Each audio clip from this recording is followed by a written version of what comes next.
Hello students, welcome to Odia Optional Top 25 Selective 3 marks and 2 mark questions. Question number 1. ଦୀପ ଦେହରେ ସଳିତା ର ପ୍ରସଙ୍ଗର ତାତ୍ପର୍ଯ୍ୟ ଦର୍ଶାଅ। 2. ସଭ୍ୟତାରେ ନନ୍ଦିଘୋଷ ପ୍ରସଙ୍ଗ କାହିଁକି କୁହାଯାଇଛି? 3. ବାଉଁଶରାଣୀ ପରି କାହାର ନାଚ କିପରି ଚାଲିଛି? 4. ଭାଇନନ୍ ଗ୍ୟାଲସିଆର ଓ ଭାଇନସ୍ ଇପିକାକ୍ କ'ଣ? 5. ମେଲାନକୋଲିଆ କ'ଣ? ଏହା କେଉଁ ପ୍ରସଙ୍ଗରେ କୁହାଯାଇଛି? 6. ବୃଦ୍ଧ ମାଙ୍କୁ ପିଲାମାନେ ପିକୁଲିଆର ଉମେନ୍ କାହିଁକି କହିଥିଲେ? 7 ନମ୍ବର ମା ଆସିଲା ବେଳେ ଚୂଡ଼ାମଣିଙ୍କ ଘରର ପରିବେଶ କିପରି ଥିଲା?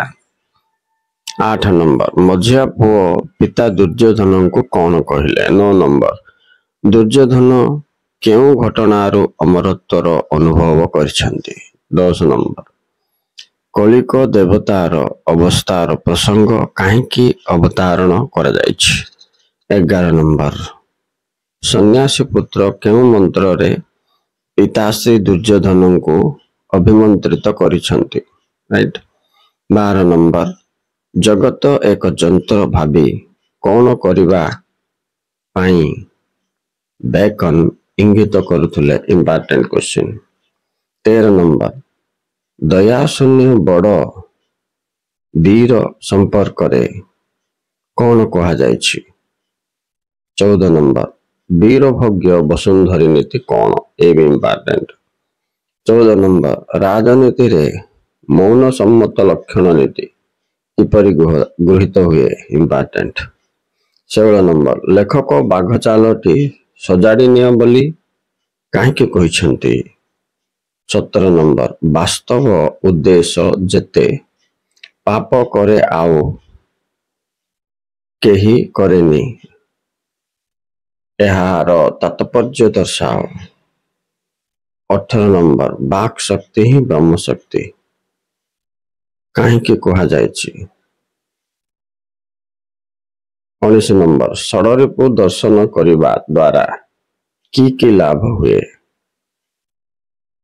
20 ନମ୍ବର ଆଧ୍ୟାତ୍ମିକ ର ଅର୍ଥ ପରମାତ୍ମା ଶ୍ରେୟ କାହିଁକି କୁହାଯାଇଛି?